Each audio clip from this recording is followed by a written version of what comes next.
Welcome to The Jewish Lens, a podcast to discuss anything and everything from a Jewish perspective. Now, please help me welcome the man who controls the media, your host, Jonathan Rosen. Hello, and welcome to another edition of The Jewish Lens. I'm Jonathan Rosen, and today I am thrilled to welcome someone who's been a painter, a screenwriter, film director, and also the author of the book, Freya the Deer. Please help me welcome Meg Richman. Meg, thanks so much for joining me today. Thank you so much for having me. Well, before we get too far into things, I always like to start by going back with people. So first, where did you grow up? And I want to know, what was your family life like, especially with regard to Judaism?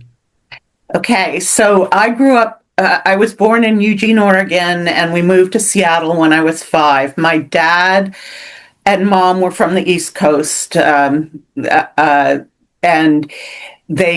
my dad got his first job. He was a professor at the University of Oregon, and they really thought they were being sent to Siberia. Okay. But they actually loved it here, so in the Northwest. So what did he teach? What was he a professor of? He was a professor of philosophy. Okay. Yeah, and my mom was a social activist, a do-gooder, and and I was raised in a completely secular home. My dad had said, if it weren't for anti-Semitism, I wouldn't even care that I was Jewish. He was such a humanist in that regard. And there's all varieties of Jewish immigrants. All of them, their parents all came from somewhere in the Pale, 4 different locations in the Pale. And my father's parents were sort of the communist variety of Jew. Okay.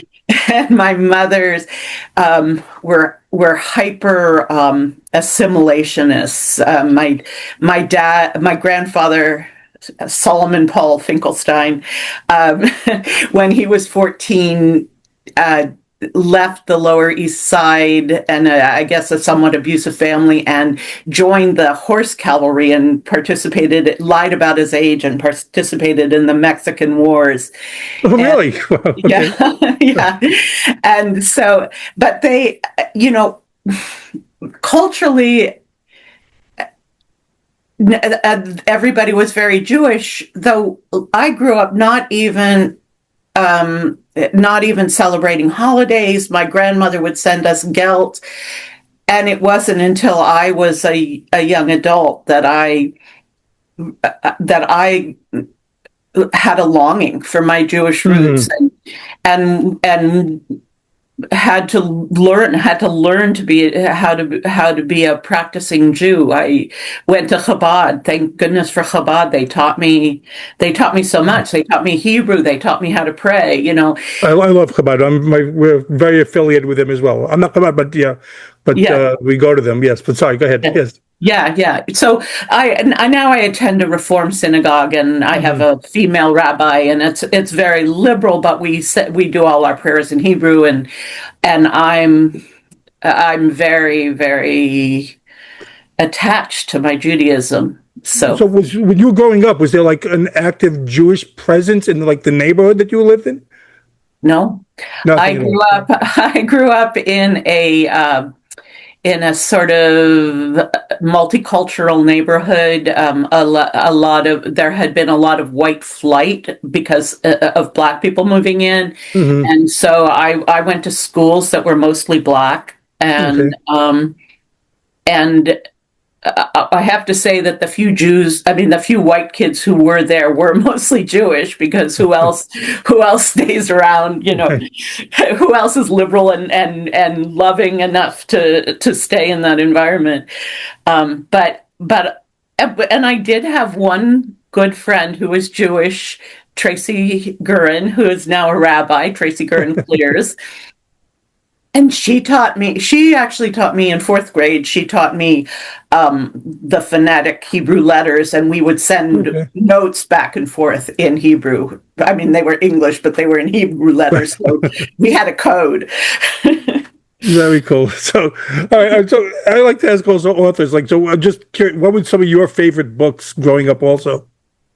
Oh, when I was a little kid, I really loved The Secret Garden and A Little Princess and um, The Witch of Blackbird Pond. And yeah, I mean, that was in my younger years. And then when I was more of a teenager, I loved Jane Austen and George Eliot and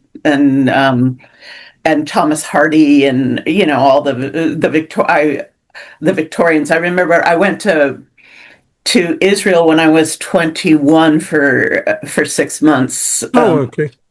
Yeah, for on a kibbutz, and I got a boyfriend there, and we and he was an English major, and he thought it was so funny that I had never read any modern literature. Like everything I had read was, from the 19th century. So, What made you decide to go out to Israel then? why did I go to Israel? Yeah, what made you decide to go out to? I lived in Israel as a kid as well, but what made you decide to just go to Israel to live in the kibbutz? I really, it was right at that point when I was really trying to recapture the Judaism that I hadn't been given. I mean, I had been given Judaism in the sense that my parents really believed that what Judaism was an ethical background, and from that, my dad was an ethicist. That was his specialty in philosophy, and my mother was her social activism. They believed that the definition of Judaism was ethics. But they knew nothing of God. They didn't. That was not part of the spiritual aspect of Judaism was foreign to them. You're not the first person I've heard say that. But whereas like as a people, instead of like the religious embracing that ideology, like as who we were as a people, kind of. And yeah, I mean, my grandfather, the one that joined the Hoist Cavalry when he was 14. He was very Jewish. He sent guns to Israel before 48.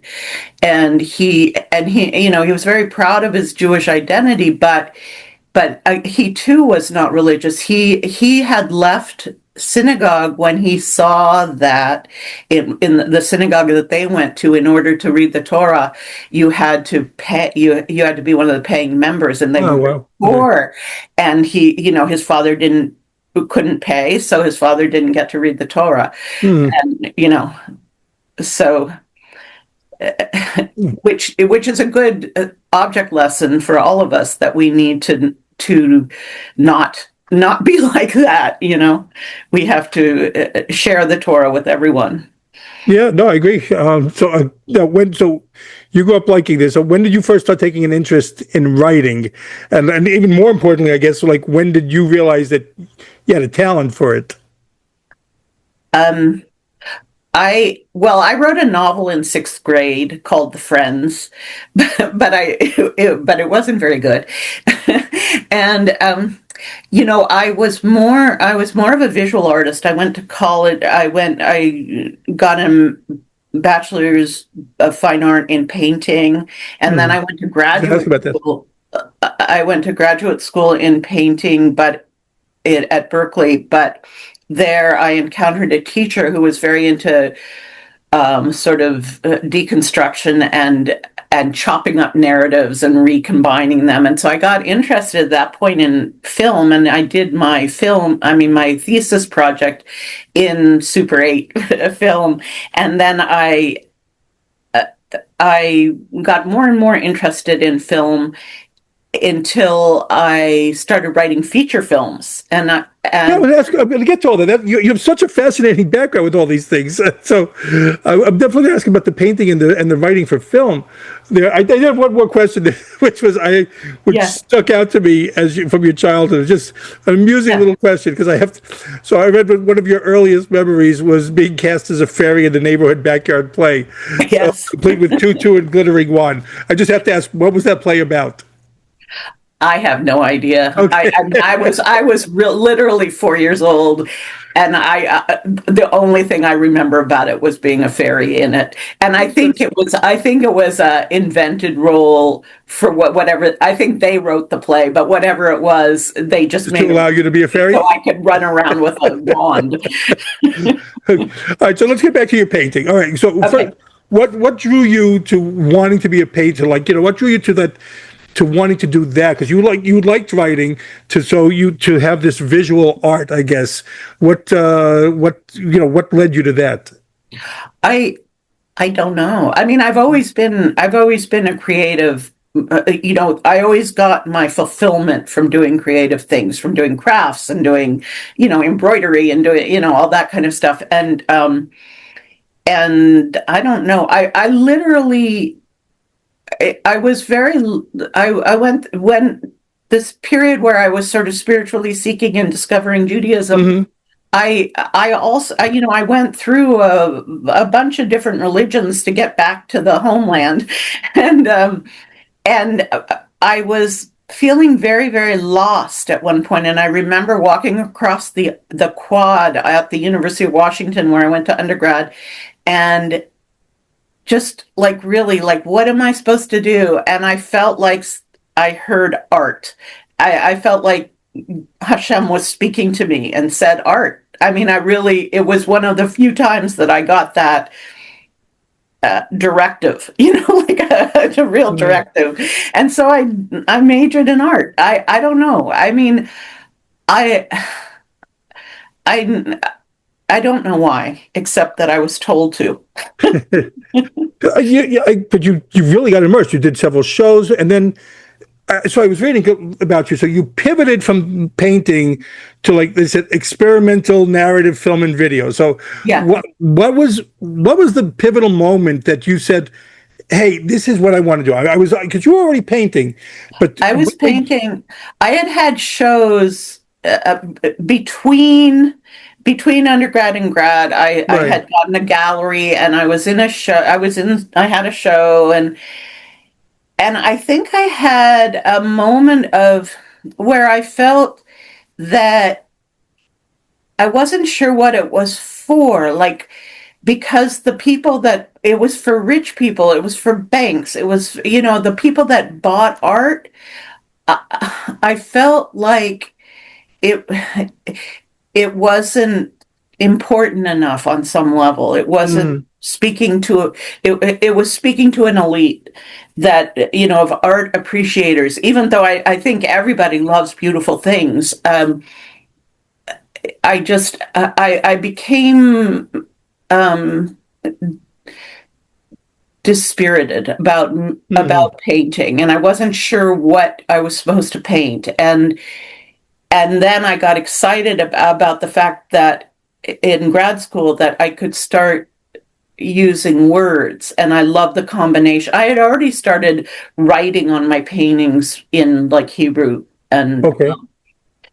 so I liked to combine the visual with words, because words, I mean, there's a lot you can say with words that you can't say just with pure visuals. So I think that's how I got into film, because it was both visual and verbal at the same time, and I like to. So you did have like this epiphany. This is what I want. This is what I want to do. Yeah. So- And then what happened was I came back to Seattle. I had been in Berkeley, and I moved back to Seattle and got involved with this little film cooperative.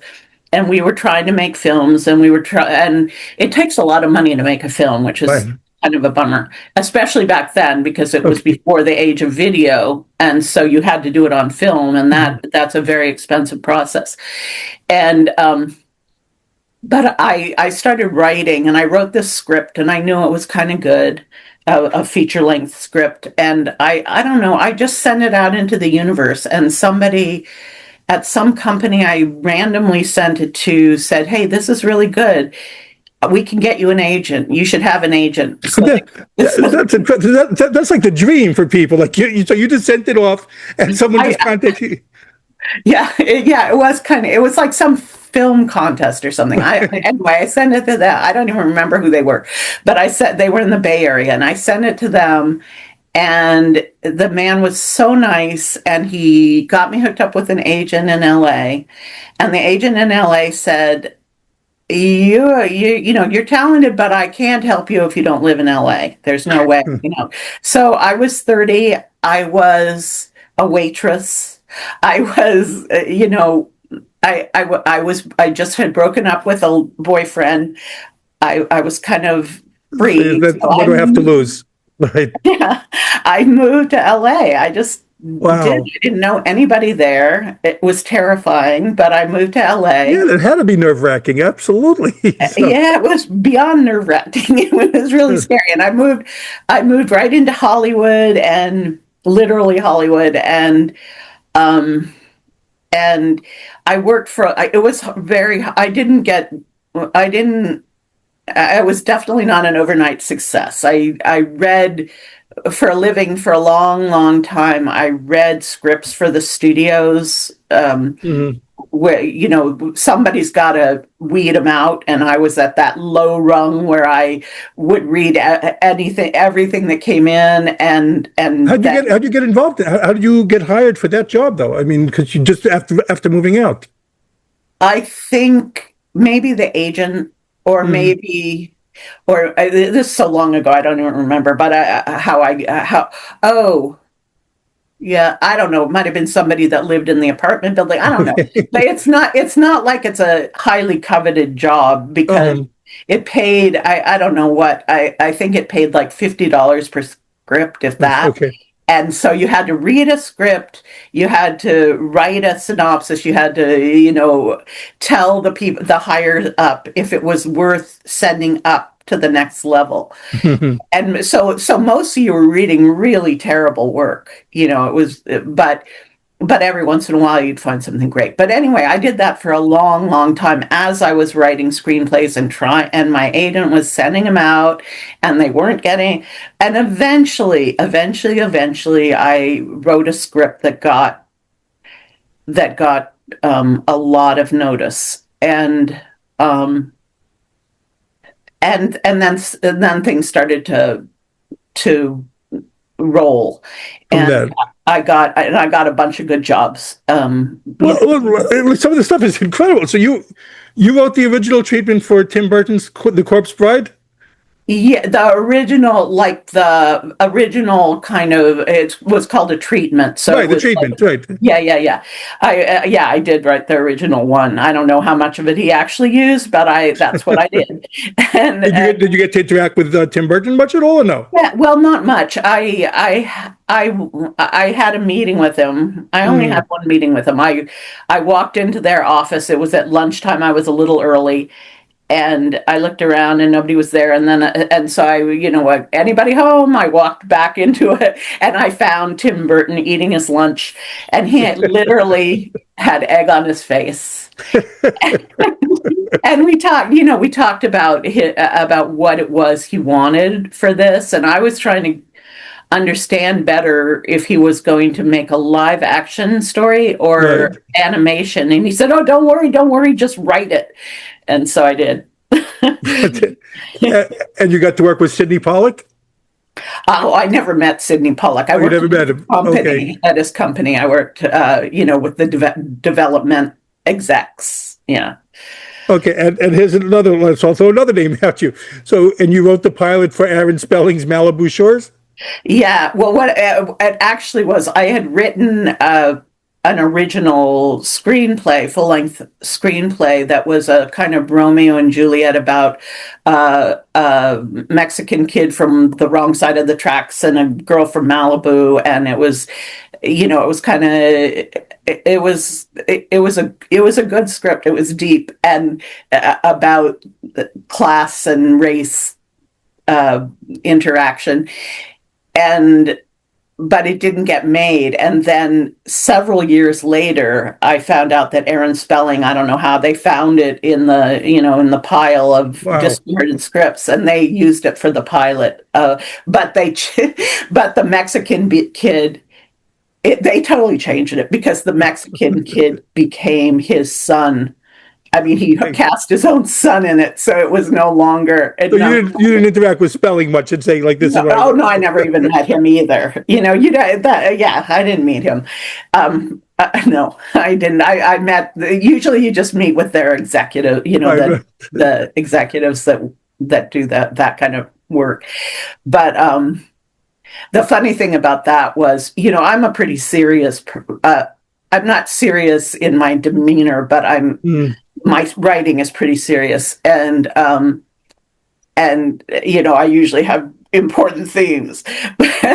So my friends were really, really shocked when Malibu Shores came out, and it was written in sort of clown letters at the bottom, created by Meg Richman, and there were girls running down the beach with their breasts bouncing.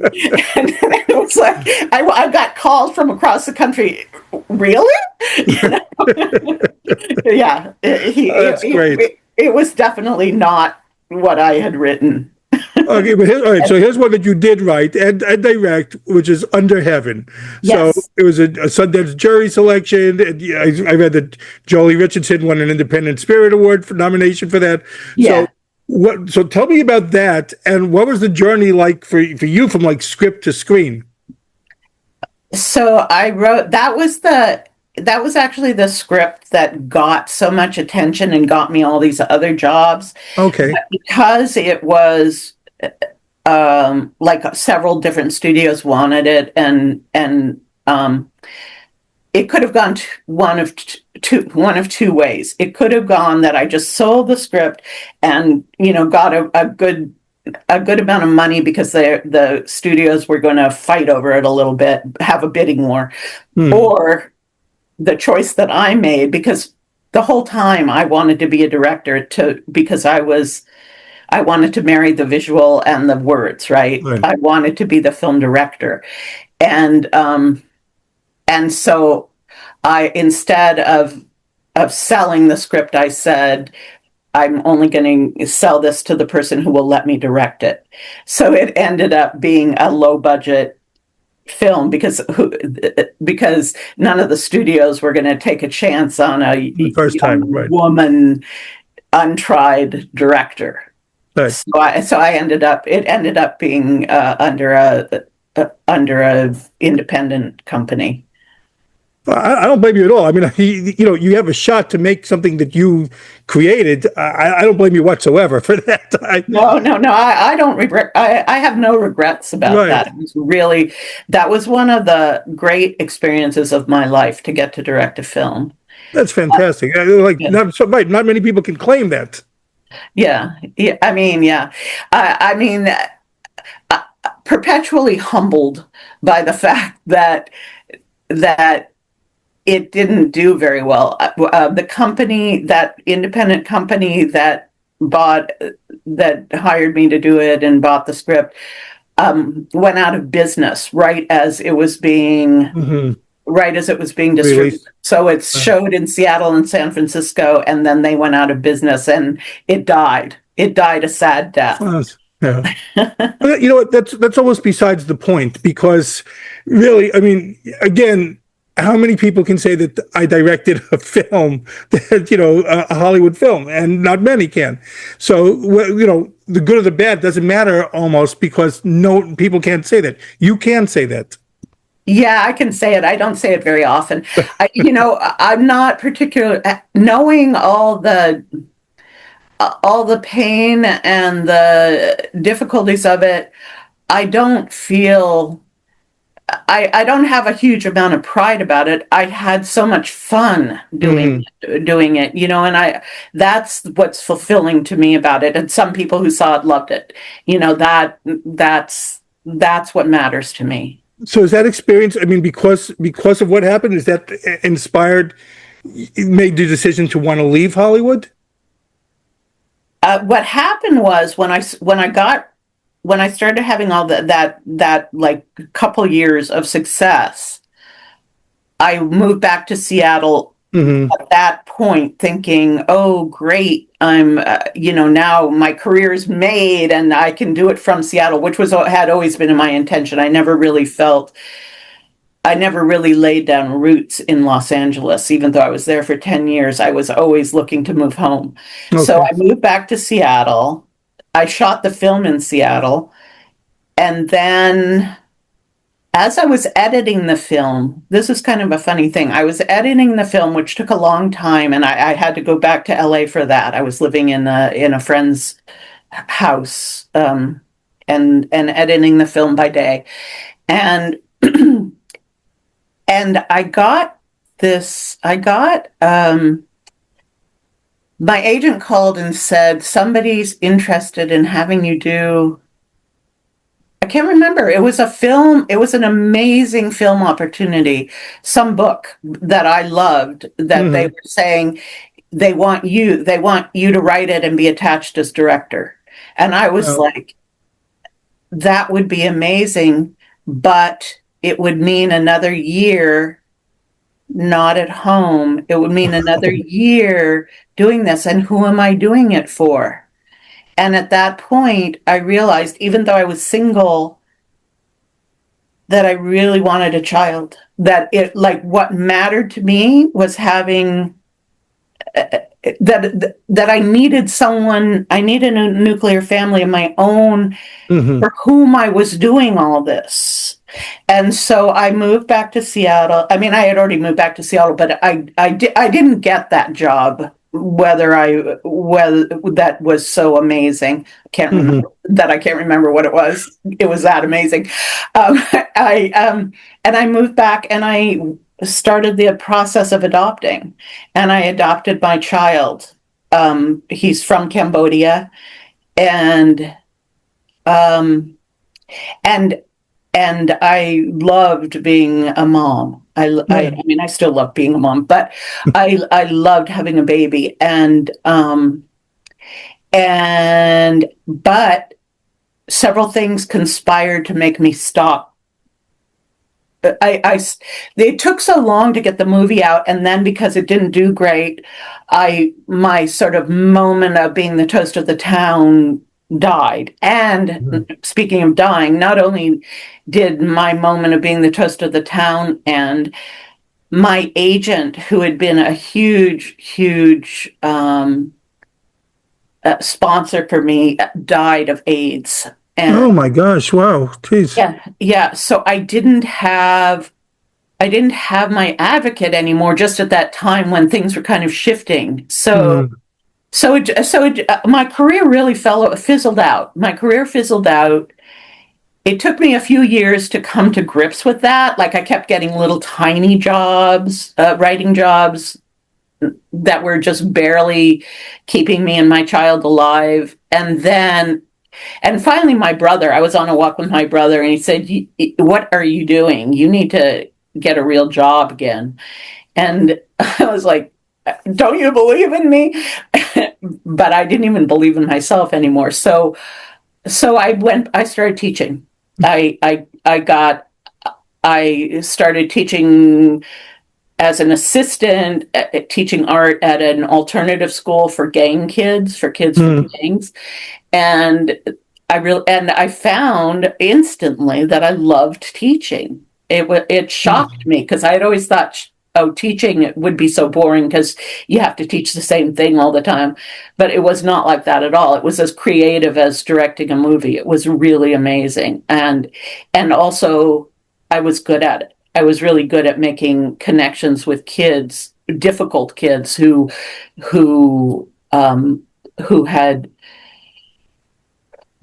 make connections with other adults. So I taught for 13 years. And while I was teaching, I needed a creative outlet.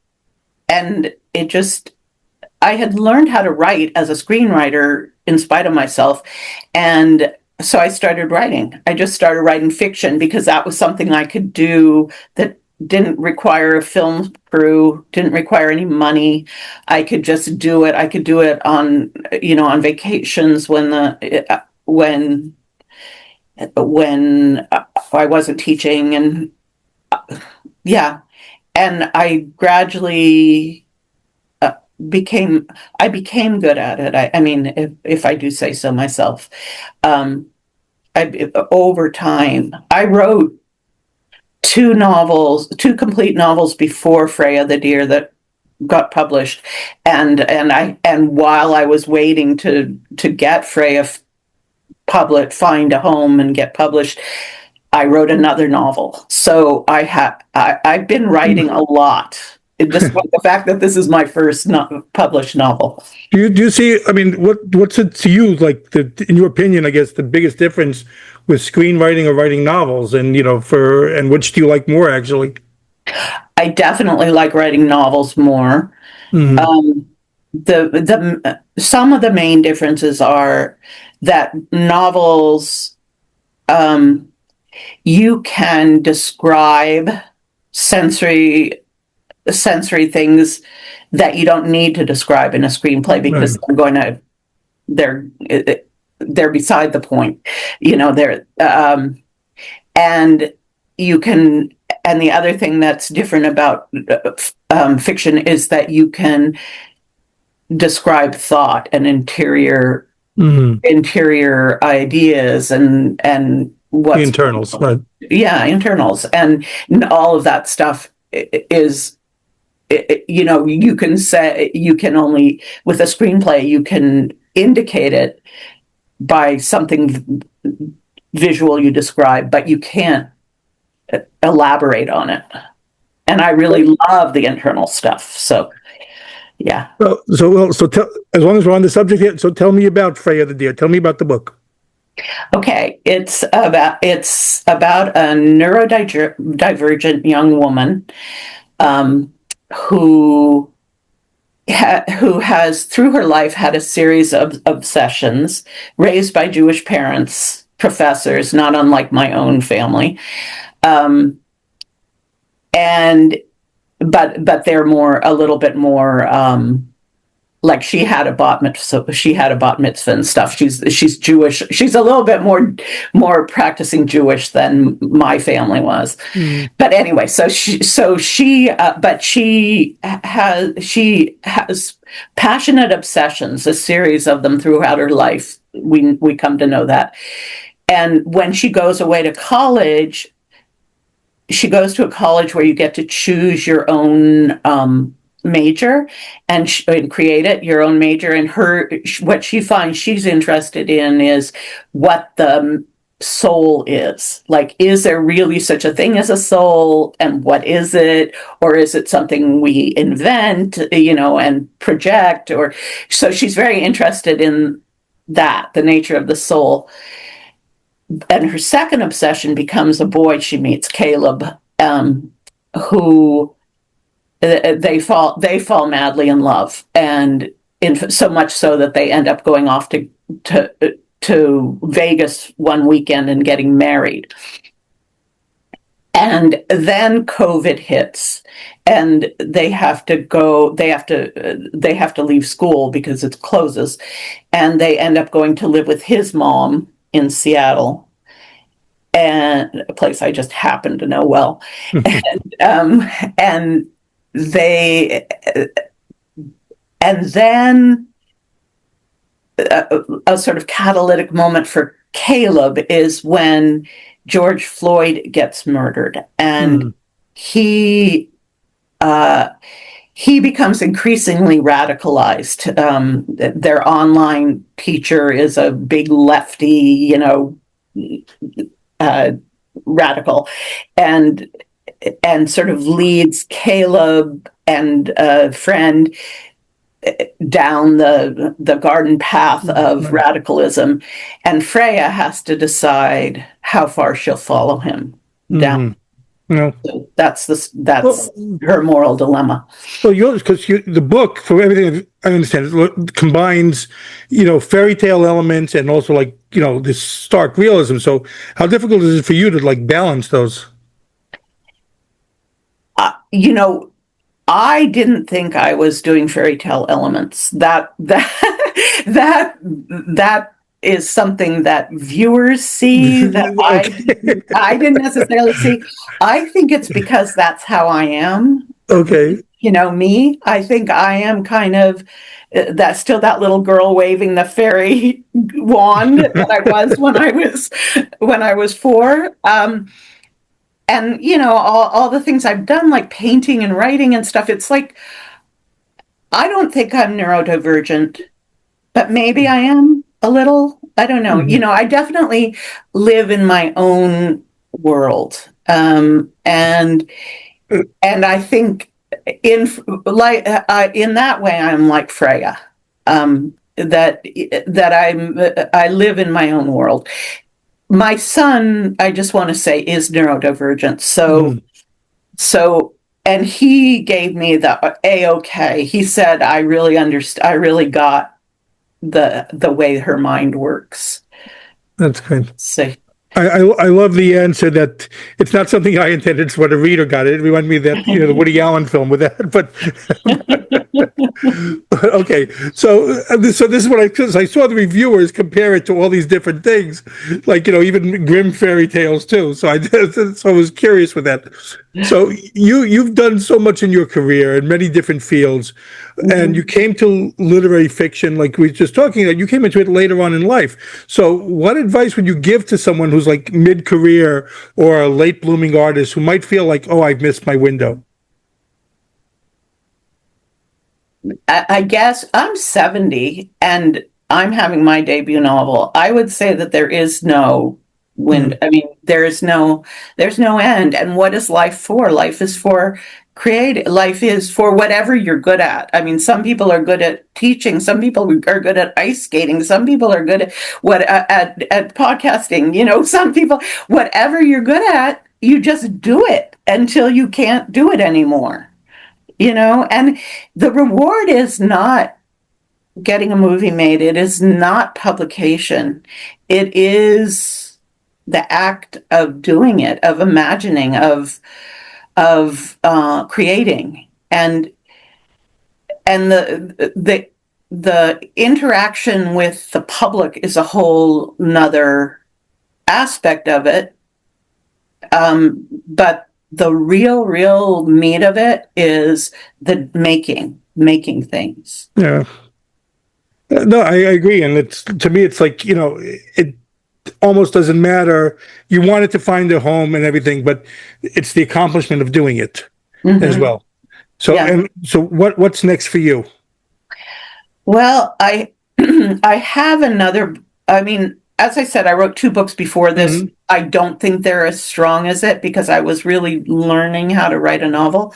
I have a novel that I wrote since it that I think is strong, even stronger than Freya, and I'm looking to get it published. That's one thing I'm doing, and then I just embarked on a new novel um, about a boy whose sisters have all gotten sort of involved in sort of culty things one way or another, and his mom sends him basically on a mission to bring his sisters home back into the fold. 2 of his sisters are in a sort of utopian hippie commune kind of cult, and one sister is super religious on the super religious on the West Bank, the settler, a settler, an extremist settler. So his job is to bring them home. I don't know if he does or not. Well, now, from everything that you write, I can see why your friends texted you about one about the Malibu Shores one. Like, you wrote this? Exactly. So, how can people follow you on social media? I have a website which is at Meg Richman, MEGRICHMAN.net. So that's my website. You can sort of Meg Richman Central. You can follow me on Facebook at Meg Richman. You can follow me on Instagram at Meg Richman Seattle. You can follow me on email at edengarden.net. But if you go to my website, at Everything we do. megrichman.net, you'll find all of that information. So that's probably the easiest way. Well, Meg, I want to thank you for coming on today. It's such a pleasure getting to talk to you. And good luck with Freya. Everyone should go out and pick up a copy of that. And, again, just thank you for coming on. Thank you so much, Jonathan. What a pleasure. It's so fun to talk to somebody who's interested. Well, hold up. I'll sign us off. Again, this has been The Jewish Lens. I'm Jonathan Rosen. Again, a very special thanks to Meg Richman. Go pick up a copy of Freya. And please like, comment, and subscribe. Thanks for tuning in to The Jewish Lens, where all items used was strictly kosher.